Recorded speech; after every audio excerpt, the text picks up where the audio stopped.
Salmulkom u merħba għal dan it-42 programm mis-sensiela Mix Zone. Illum ħanibda jien. Bologna wieħed, Inter xejn. U illum l-emozzjonijiet li għandi huma ta' diżappunt u rabja fl-istess ħin. Bologna rebbieħa meritatament, Inter illi ma nafx jiena, emnuni ma nafx. Din l-inkonsistenza ewej loba minn oħra. Wara dik il-loba li rajna mal-Porto llum erġajna rajna l-oħra muqżiża. Minflok qegħdin nippruvaw infittxu nagħlqu dak il-kbirek post fiċ-Champions League. Qabel dawk il-konfronti diretti li għandna ftar fil-kampjonat, iktar qed indaħħu n-nisbina, iktar qed nilagħbu ħażin, iktar qed nagħmlu punti biex issa ir-riskju illi ir-Roma jekk jirbħu mal-Cremonese jilħquna.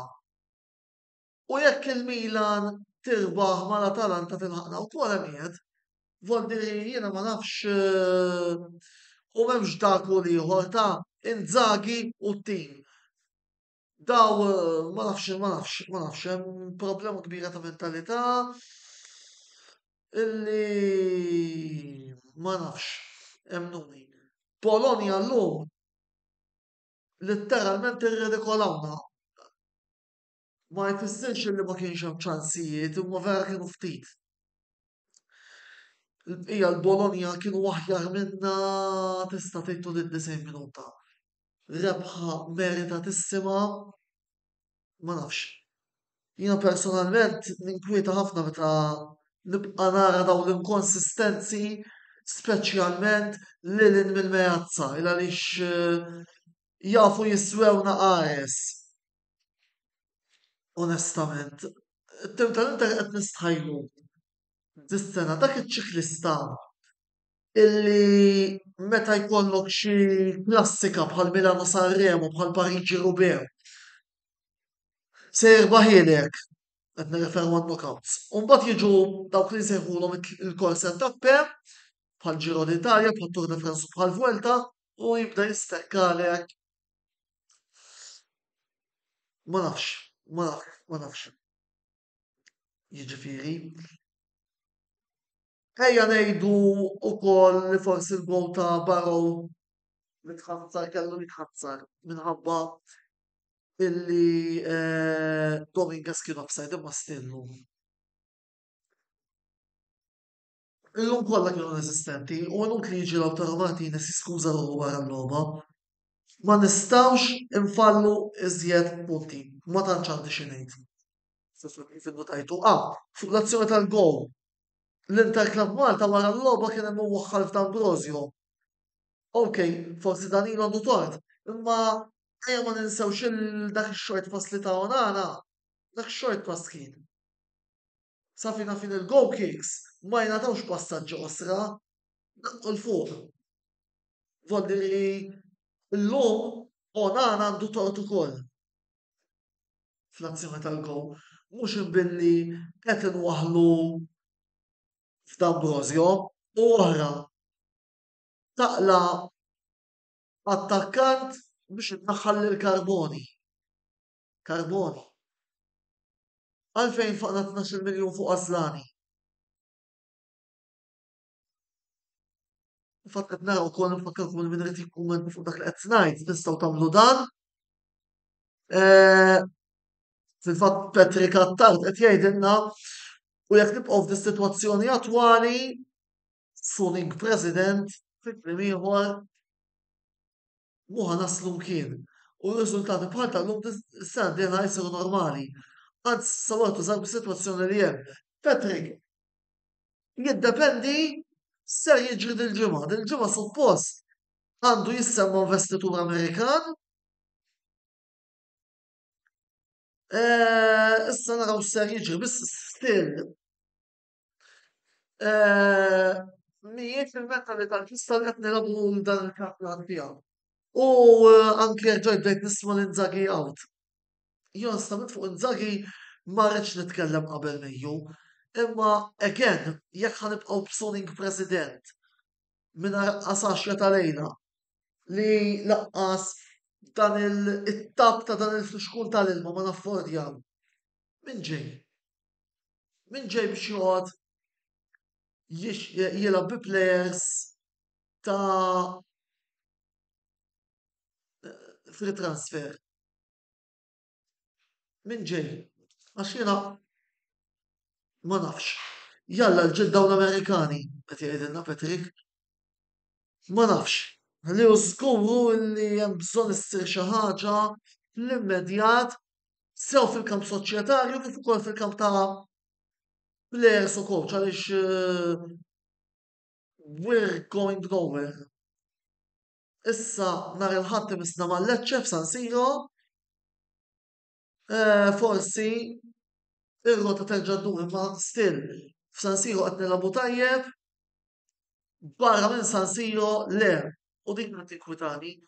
U dawk huma l-punti li jistgħu jiswewna fl-aħħar tal-istaġun. Anki meta tqis biex nerġa' nfakkar illi l-aħħar 7 logħbiet se jaraw l-Inter tilgħab mar-Roma fl-Olimpico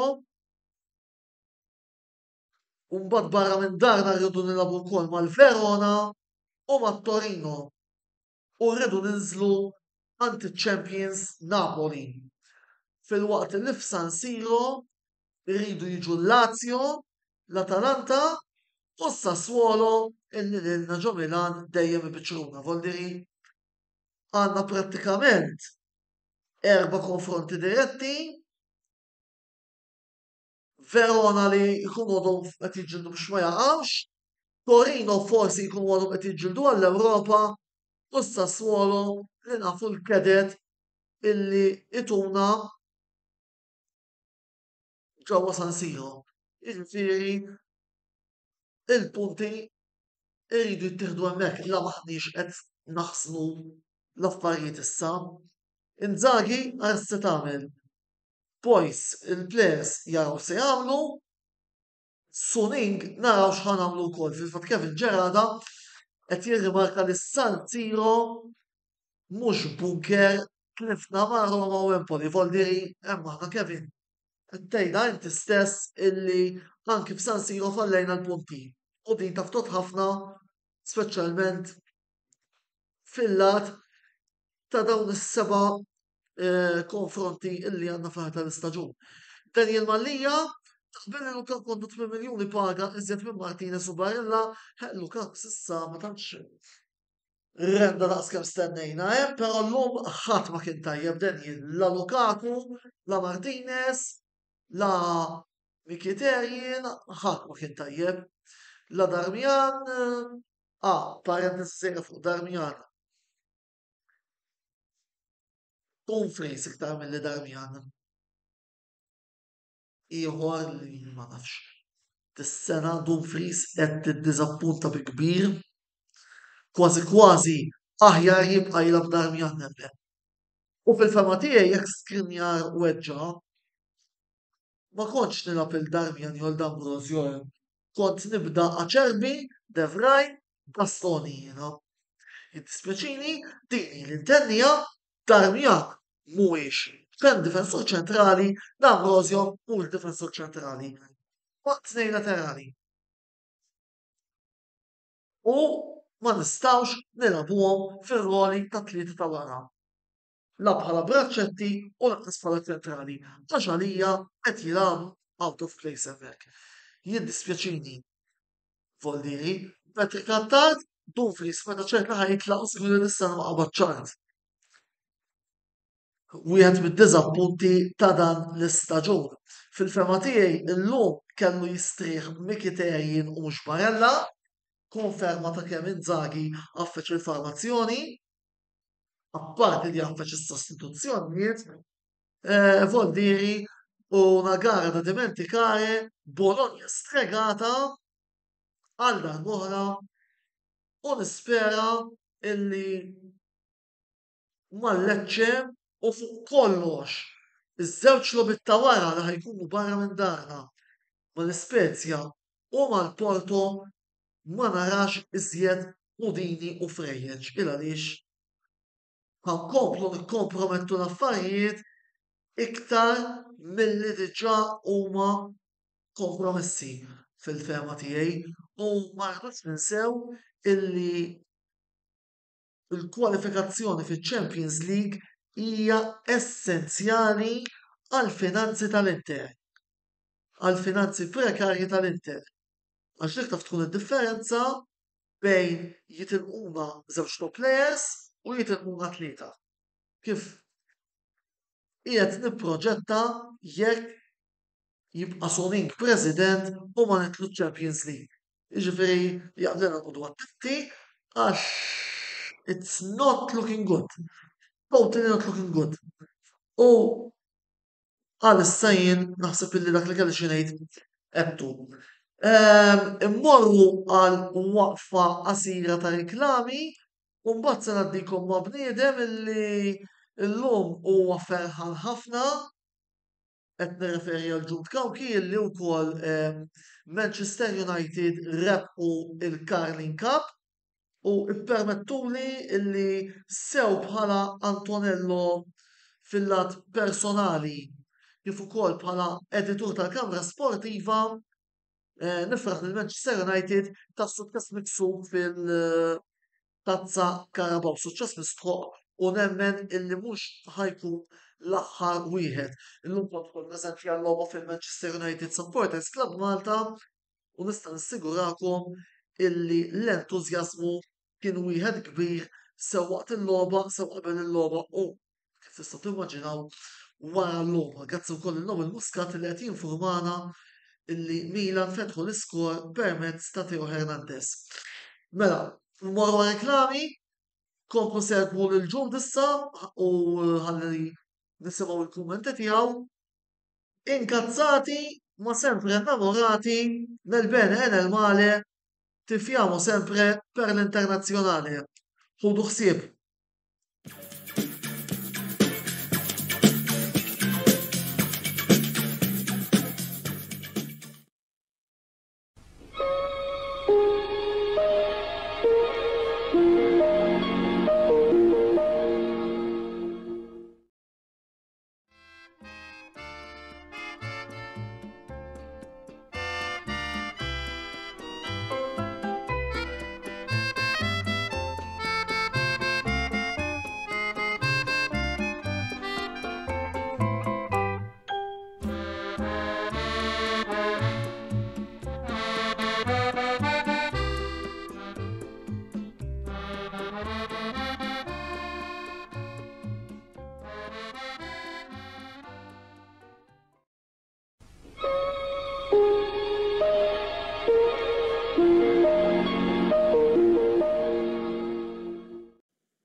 Nsermilkom f'FTI tal-Kamra Sportiva. Nfakkarkom li qegħdin f'Xandira live, jiġifieri meta nkunu f'Xandira live tistgħu tħallu wkoll il-kummenti tagħkom. Fl-aħħar erbaħna tazza. Erbaħna tazza wara 6 snin. Nistennew, jiġifieri ma ninsewx illi tal-aħħar snin għalkemm ma waslitx it-tazza bdejna nitilgħu final niftakar konna tlajna final tal-FA Cup ma' Mourinho u konna tliftija ma' Chelsea u tlajna wkoll final ma' Ole Gunnar Solskjaer fejn tliftija wkoll l-Europa League kontra il-Villarreal. Però illum ma kelli l-ebda dubju jiena li kienu ħajkunu l-United li jirbħu il-finali ġewwa Wembley. Għaliex nemmen li aħna tim organizzat, aħna tim kollu mibli konfidenza, għandna deċiżjonijiet fil-pitch minħata tal-manager qegħdin isiru u hemm il-ġuħ tazzi. L-istess nista' ngħid ta' Newcastle ukoll. Newcastle approachjaw din il-logħba b'ħafna entużjażmu wkoll u ninżalhom il-kappell għaliex naħseb li kellhom partita tajba Newcastle ukoll. Jiġifieri ejja nkunu onesti. Naħseb fl-ewwel taqsima il-United għalkemm konna tnejn b'xejn minn fuq kienet ir-riżultat li konna tnejn b'xejn minn fuq kienet l-effiċjenza u l-organizzazzjoni tat-tim. Jiġifieri kien hemm mument infatti fejn in-Newcastle setgħu marru wieħed b'xejn minn fuq. U kien is-sejf ta' De Gea fuq Maximilian li żamm tista' tgħid l-iskor xejn b'xejn u minuta jew ġiex minuti wara Casemiro jitfa' lil Manchester United fil-vantaġġ. Ftit wara irdoppjajna l-iskor u minn hemmhekk il-logħba qatt ma kienet se tinbidel fejn kienet sejra. Infatti fit-tieni taqsima wkoll il-coach Erik ten Hag ukoll għamel id-deċiżjonijiet li kellu jagħmel għaliex kellek plejer fuq karta safra bħal Diego Dalot u nafu li fuq dik in-naħa Maximilian ġifieri naħseb kien qed ikollu mhux qed ngħidu kollu free ride, ma naħseb kellu ħajja aktar faċli milli kellu fit-tieni taqsima meta kellek lil plejer bħal Aaron Van Bissaka li nafu l-kapaċitajiet tiegħu meta jiġi one on one mal-plejers kemm hu diffiċli dal-plejer biex taqsu. Jiena onestament kemm ili nsegwi l-futbol għalkemm naf ħafna u rajt ħafna plejers difensuri li huma top class.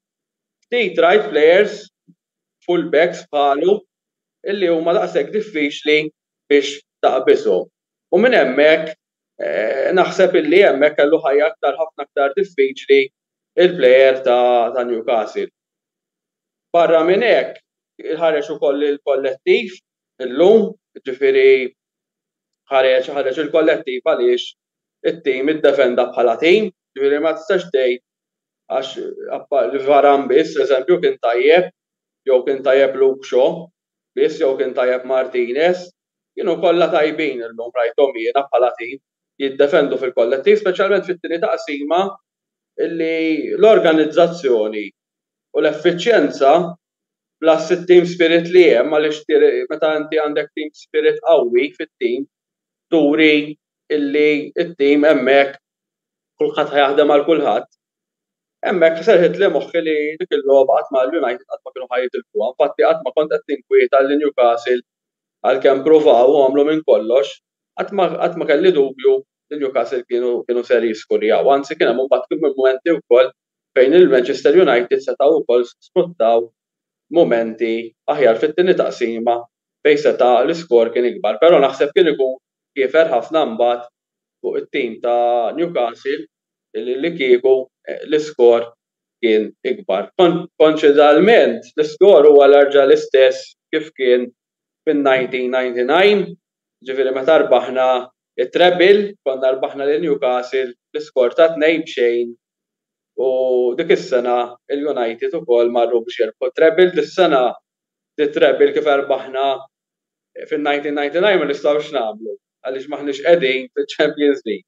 Però it-treble għadna hemmhekk, ġifieri ma ninsewx li għadna b'ċans li nerbħu l-liga għalkemm fl-opinjoni tiegħi dan biss se jiġri ma nemminx li dis-sena meta tqis id-distak li hemm fuq ma' Arsenal naħseb illi l-bidu ħażin li kellhom il-United din is-sena se mpattuh qares fil-Premier League għaliex inti nemmen li kif ġie l-futbol ma tistax tibda b'żewġ telfiet kif ġie l-futbol Ingliż tibda b'żewġ telfiet bħal dawk. U naħseb dawk iż-żewġ telfiet li kellna kif ukoll tlifna mal-Arsenal u mal-Aston Villa wkoll dawk it-telfiet naħseb se jiswew il-United qares dis-sena fil-Premier League u għalhekk nemmen li se tkun diffiċli ħafna biex nerbħu l-Premier League. Rigward it-tazzi l-oħra l-FA Cup li ħanilagħbu issa kontra l-West Ham il-ġimgħa d-dieħla l-erba' dik nemmen li għadna on target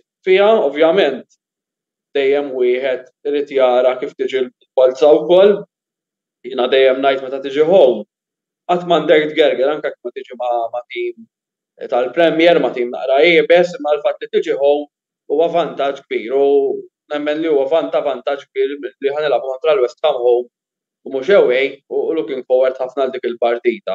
L-Europa League qegħdin hemmhekk ukoll issa ħanilagħbu kontra Real Betis ukoll tim Spanjol, nibdew bħala favoriti u tista' tgħid u l-Premier League nibqgħu għaddejjin jekk ovvjament jiftħulna l-bieb l-Arsenal biex għaż-żelqa u nkunu nistgħu neħdlu fiha. Well and good, ġifieri l-iskop għandu jkun hemm, però naħseb li l-gap huwa mhux dgħajf ġifieri. Meta tqis l-Arsenal għandhom isu meta tqis dik il-logħba għandhom minn punti vantaġġ u naħseb minn punti huwa vantaġġ tajjeb ħafna u l-Arsenal qegħdin jidħlu dis-sena li huwa dak it-tim li se jfalli ħafna punti. Barra minn hekk għad hemm il-Manchester City li huma 3 punti vantaġġ fuq il-Manchester United ukoll. Ġifieri ilħaqna tista' tgħid l-ewwel tragward, ġifieri kieku nimmaġina li l-logħba ma rbaħniex illum konna ħankunu disappuntati ħafna, konna ħannibdew forsi nikkumparaw ma' żmien l-istess ta' Solskjaer fejn konna wasalna finals imma ma konniex naslu. Jiġifieri naħseb illi dan kien pass ħafna il qudiem. Jiena nemmen li taħt dan il-coach li tera ġdida u llum kważi konfermajt ġifieri tant kemm donnu hemm għaqda f'dak it-tim. Meta tara eżempju plejers bħal Varane, bħal Casemiro li daw rebħu kollox fil-karriera tagħhom u tarahom dak l-entużjażmu kollu biex jarbħu l-unuri mal-United. Il-bond li hemm bejn supporters u tim daqqa waħda raġa hemm dak il-chemistry, il-coach li jidher in control totali, jiġifieri meta tara il-coach tgħid iva hu l-manager tal-United huwa l-iktar bniedem importanti u dis-sena ma ninsewx kemm ħad deċiżjonijiet diffiċli u meta Rashford tal-li wasal tard ukoll minkejja l-forma li kien ħallih bil-qiegħda kontra Chelsea niftakar dik il-partita, deċiżjonijiet li ħa fuq Ronaldo, fuq Maguire, kemm ħa deċiżjonijiet issa tajbin li juru li huwa bniedem intelligenti ħafna u apparti d-deċiżjonijiet li ħa ġifieri bħal fit-tim qed juru l-intelligenza tiegħu wkoll fis-sostituzzjonijiet li jagħmel regolarment. Illum fit-tieni taqsima wara l-logħba l-isforz li kellna mal-Barcellona kienet għamilt ħafna tactical decisions tajbin ħafna fit-tieni taqsima. Ġifieri l-iskop kien li nikkontrollaw il-logħba, li nkunu organizzati tajjeb u għax wieħed ma jistax jippretendi wara l-isforz li għamilna kontra l-Barcellona qegħdin nilagħbu jumej wara l-ħamis li se nkunu narġgħu bl-istess intensità, bl-istess grintax mal-Barcellona, yes, wieħed to fight very hard. Il-kwalità tal-Barcellona ta' Newcastle mhijiex l-istess, jiġifieri l-enerġija nemmen li ħlejnija ħafna kontra l-Barcellona. Ġifieri it-task li kienet itqal kontra l-Barcellona u għaldaqstant hemmhekk ġifieri llum fit-tieni taqsim għal dak l-isforz kollu li kellna bżonn huwa li nikkontrollaw il-logħba u hekk għamel Erik ten Hag u rnexxielna nieħdu r-rebħa wkoll. Qed nara li hawn kumment ukoll l-editur tagħna Erik ten Hag ħaqqu kull ġieħ u nemmen tal-lum ser ikun l-ewwel minn ħafna tazzir United ser jerbħu taħt dan il-coach. Iva, jiena nemmen ħafna li ġifieri dan mhix l-ewwel mhux l-aħħar tazza, kieku l-aħħar tazza nkunu diżappuntati ħafna, kieku dis-sena tkun l-ewwel tazza u l-aħħar tazza dis-sena fis-sens ġifieri nkunu realistiċi wkoll. Jien dis-sena bdiet tazza u jekk inkunu eżempju it-tieni, t-tielet fil-Premier League kun sar ħafna progress. Però mbagħad torbot il-futur tal-United jorbot ukoll bħalissa ma' għalija għalkemm nixtieq inkun ħafna pożittiv u ma rridx inkun ħafna negattiv, jorbot ħafna issa mal-owners minn ħajkunu is-sena d-dieħla tal-United. Jiġifieri bħalissa libes l-aħmar jiena għaliex f'ġurnata bħal din nixtieq inkun pożittiv. Però fl-istess ħin nixtieq li narahom iktar dal-kuluri tal-United jiena il-kuluri ta' Newton Heat, l-anti-Glazers, colors għaliex wara ħafna tista' tgħid snin ta' disappunt fejn il-Glazers qatt ma rajnihom imkien.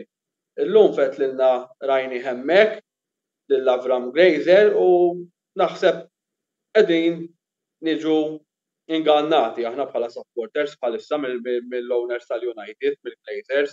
Għaliex? Għaliex mela f'Novembru kienu qalulna illi il-klabb ser jinbih sa Marzu.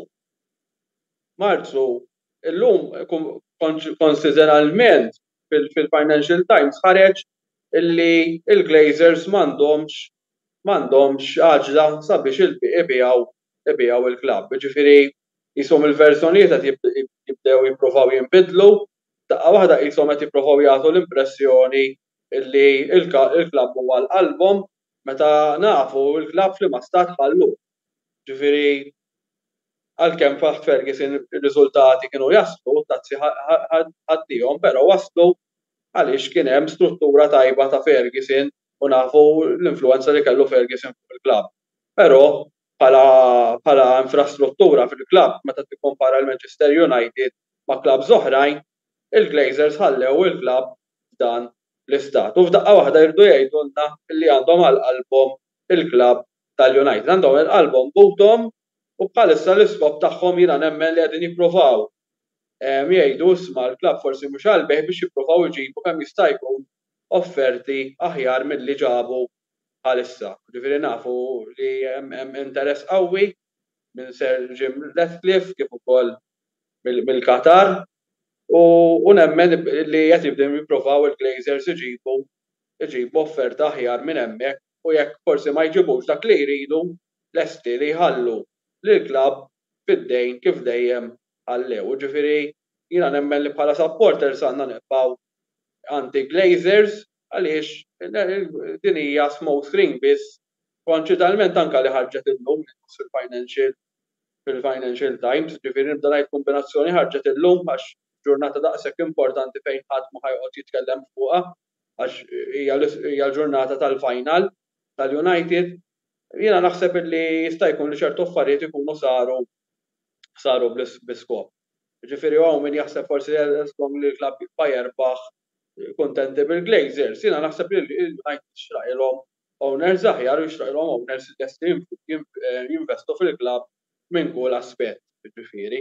U ejja ma bħalissa forsi mument sabiħ qegħdin naraw lilna on top kif ukoll il-klabb oħra bħal Chelsea, Liverpool li qegħdin in decline ma ejja ma nieħdux for granted tibqa' hekk is-sitwazzjoni. Ma ninsewx li s-City xorta waħda għandhom owners li jkollu jinvestu fil-klabb, għandek l-Arsenal li qegħdin on a high bħalissa ġifieri forsi s-sena d-dieħla jibqgħu jittiebu u nemmen lil Liverpool u anke Chelsea ikunu hemmhekk mhux ħajbqgħu ġifieri niżlin daw għal dejjem. Ġifieri l-United iridu jarġgħu jagħmlu s-sena d-dieħla l-istep li jmiss sabiex nibqgħu hemmhekk biex nkunu nistgħu niċċallenġjaw għal tazzi ikbar. Ġifieri ejja let's not rest on our laurels għax hawn min forsi ħajaħseb isma' bħalissa qegħdin tajjeb u ħanibqgħu hemmhekk. Għandna bżonn il-backing tal-owners, għandna bżonn investiment serju fil-klabb. U l-fatt li issa qegħdin ta' parsi qegħdin juru għax der illum għax final u ta' parsi jħobb il-klabb.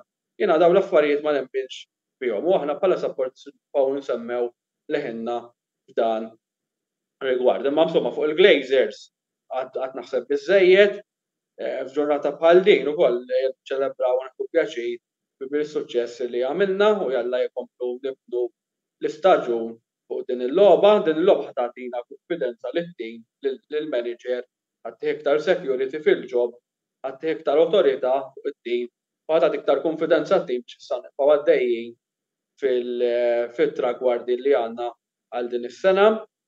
U jiena ma nistax inkun iktar kuntent bħala supporters apparti s-sitwazzjoni tal-Glazers biss, imma bħala supporter qatt ma kont nimmaġina fi żmien 6 xhur kemm ilu xi ħaġa hekk naħseb ilu hemmhekk tenħal bħalissa xi 6 xhur li nistgħu nagħmlu dik it-trasformazzjoni li qegħdin fiha bħalissa. Ġifieri hija jiena totally surprised, ġifieri qatt ma kont nemmen nistgħu f'temp ta' qasir żmien, speċjalment wara dawk iż-żewġ telfiet koroħ li kellna fil-bidu tal-istaġun illi naqilbu l-istaġun b'dan il-mod, però dik turi l-intelligenza hemmhekk tal-coach u l-quality players illi għandu t-tim. Bħalissa bħal Casemiro li raġa kien illum monstru fil-midfield huwa bħalissa naħseb l-iktar plejer importanti tal-United flimkien ma' Varane u Martinez u kollu Marcus Rashford. Ġifieri u Casemiro icant ġifieri qas nafx taqbad tgħid biex tiddeskrivih dal-plejer ta' kemm qed jiswa jkun ta' pedina importanti għall-United. Naħseb huwa parti wara Ten Hag naħseb huwa l-iktar acquist importanti li għamlu l-United għal ħafna snin.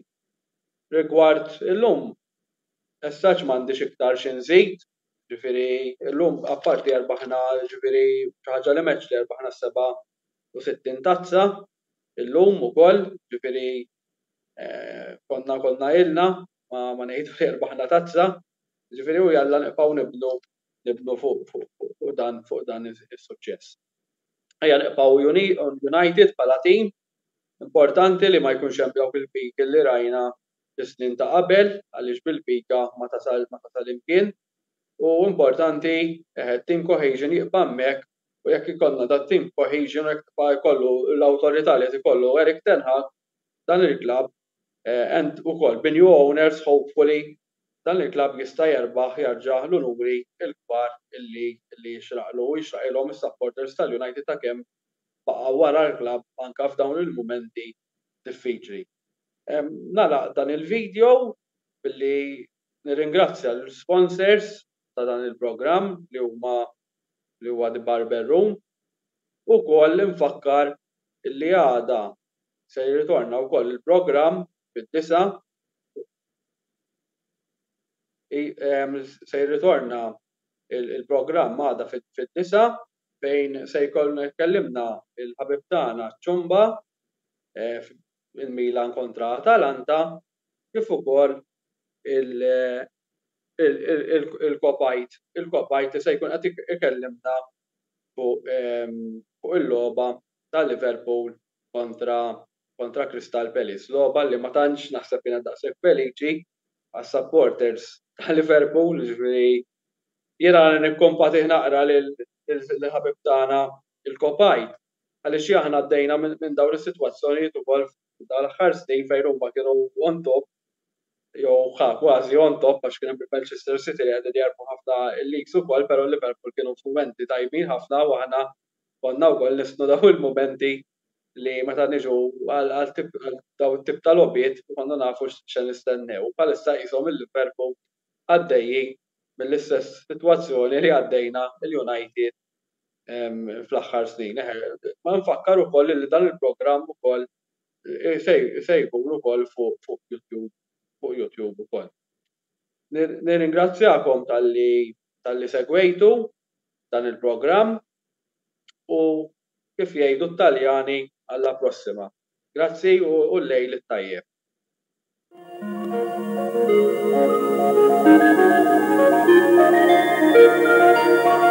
Thank you.